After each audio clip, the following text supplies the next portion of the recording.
It transform our lives. Gracious Lord, fill us with your presence now.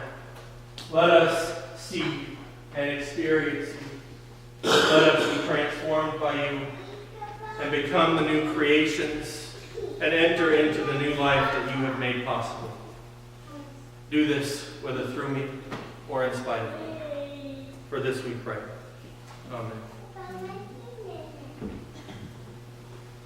He had been dead and buried since before the Sabbath. They had not had enough time to prepare his body after the crucifixion. They barely had enough time to get the linen wrappings on his head and around his body before they could lay him in the tomb and seal it up as the sun set. Then on Friday, there had not been time to anoint his body with the oils, to go through the proper burial rites, and now it fell upon these three women to go to the tomb here on the beginning of the week and to have this fresh wound of Jesus' death open for them once again. It had fallen to them to bear the weight of seeing this man who they loved, this man who taught them, who healed them and their families, who they thought was the Messiah, dead on a slab of rock within the earth. It was not a responsibility that most would want. It was an honor to do so, but it was a terrible and painful thing to do. Their hearts ached as they walked to the tomb, and they began to discuss the practicalities of who will roll away the great stone. This stone that had been placed in front of Jesus' tomb that had taken multiple persons to roll into place, that had taken Joseph of Arimathea, who had owned the tomb, to get the servants to push in place. Who would help them this morning, this beginning of the week? Maybe the Roman soldiers who had been sent and posted as guards on the tomb at the request of the Pharisees and Sadducees. Maybe they would help, but it was not like the Roman soldiers to do anything out of charity, especially not for a bunch of Jewish women. And it is this question that they were wrestling with as they entered into the garden and as they approached the tomb when they looked up.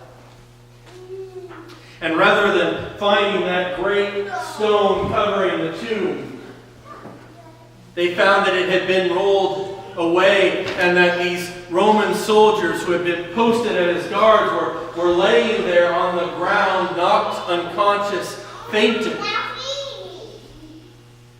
And they knew something was wrong.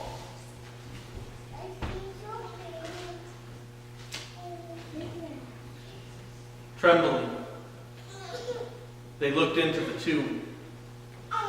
And there, where Jesus' body should have been laying on the slab, was an empty slab with nothing but the linens that had been wrapped around his head and the linens that had been wrapped around his body. And then suddenly a man dressed all in white in these shining white robes as bright as the sun appeared before them, and he said, "Do not be afraid." As if that could calm their fears. I mean, here they had come to their master's grave and found it open, found his body missing, and now suddenly a man appears out of nowhere right before them, dressed all in bright shining white, and he's saying, "Do not be afraid." But he continues, "I know who you are looking for. You are looking for Jesus the Nazarene who was crucified. But he's not here. He is risen.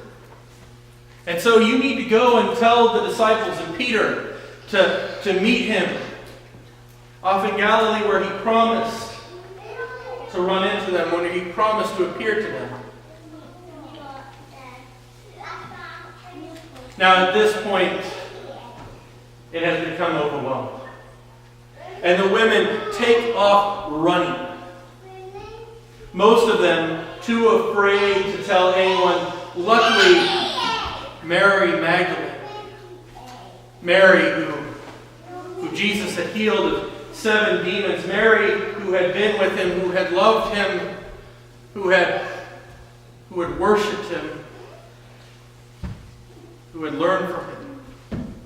She went and found Peter and John and told them about the empty tomb. And Peter and John then decided that they needed to see for themselves, and so John ran on ahead, and Peter got there right after him, and they also look in the tomb, and lo and behold, the tomb is still empty. And so they go back to their home where they were hiding from the Romans and from the Pharisees and the Sadducees, and they think their master has been stolen. But Mary in her grief stays there by the tomb, and she dares to take one more glance in. And this time through her tears, she sees 2 men dressed in white robes standing there. And she cries out to them, and they ask her, "Why are you weeping? Why are you crying?"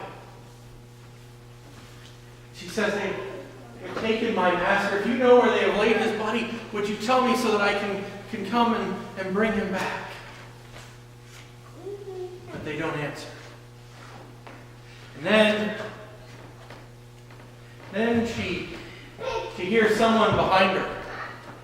And she turns and sees the silhouette of this man outlined in the morning sunlight, standing there in the garden. She believes him to be the gardener. And through her tears, crying, she hears this gardener ask her, "Woman, why are you weeping? Who are you seeking?"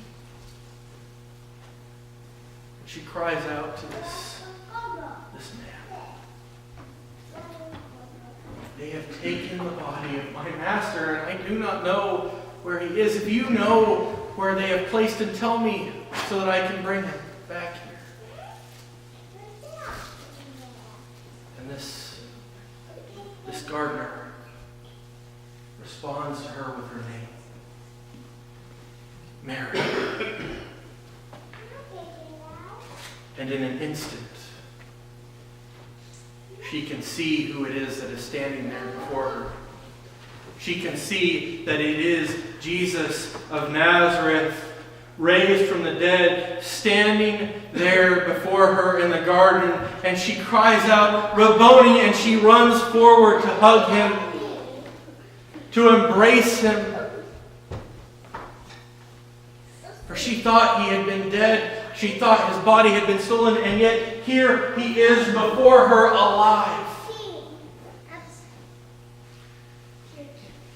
And as she tries to reach him, he calmly pushes her back and says, "Mary, you cannot touch me. I have not yet ascended to the Father, but I need you to go and tell the disciples that I am alive and that they need to meet me in Galilee." And so she goes back to the disciples, to Peter and to John, and tells them that she has seen the Lord, that he is risen indeed. And they still don't believe her. At the core of the Easter story is a question. Have you seen this man? This Jesus of Nazareth, this Christ? It's the story, or it's the question that when the women first look into the empty tomb that fills their hearts. Where is Jesus? Where is his body? Have you seen it? It's the question that the disciples have when they come and they look in the empty tomb. Where is his body? Have you seen it? Where did it go? It's the question that Mary asks the two men standing there in the tomb. It's the question that she asks Jesus, who she thinks is the gardener. And it is the question that the disciples struggle and face as they live in their doubt and their fear and their mourning. You see, Mary was honored and privileged to be the one who got to see the resurrected Christ. He deemed it appropriate and right for a woman to be the first one to know that he was alive, despite all of the customs of the time, despite the fact that he lived in a culture that privileged men. Jesus lifted up a woman first. And the disciples were left not knowing, not having seen him. The disciples were left in doubt, despite having been taught time and time again that the Son of Man would rise from the dead on the third day. Still, even now, even here on the third day, even with the story beginning, even with Mary telling them that she had seen him, they didn't get it. Because they hadn't seen him themselves. Have you seen this man? Have you seen the risen Christ? It's what separates those who have doubts from those who believe. It's what separates the sinners from the saints, the disciples from the apostles. Because when the disciples saw the risen Christ later that day and through the weeks to come, they were transformed. They were no longer those who sat and learned at the Master's feet. Instead, they were those who went out into the world to tell everyone of the good news of Jesus Christ. The sinners who followed Christ were now able to be saints, able to partake in the new life that he had made possible through the resurrection. In their belief, in their seeing Jesus alive in the world, they were transformed.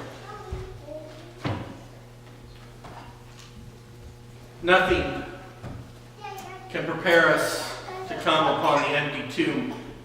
And yet for 40 days and 40 nights, all through Lent, we have been trying to prepare our hearts, our bodies, our minds, and our souls to live into the new creation, to live into the resurrection story of Jesus. And now, here at last, is the day of celebration, the day when we remember his resurrection in its full glory, and we celebrate the new life made possible. And the question is before us, have you seen this man? Is he alive and well in the lives around you? Have you experienced Jesus' presence through the lives of others and through your own actions? Have you felt the joy that he brings into this world? The love that he shares, the peace that he offers, the hope for your own salvation and for the salvation of others. Have you seen it? Because until we see Jesus, until we have come to know Him and experience Him as the resurrected Lord, then we will be left in the fears and doubts of sin and death that started on Good Friday. The fears and doubts that crippled the disciples and kept them from believing until they had seen for themselves.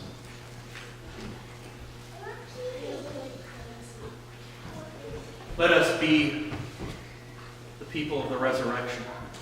Let us be the people who have experienced Jesus through the lives of others and through our own lives, that we may see Him alive and well at work in the world now as the resurrected Lord, the Son of God, the man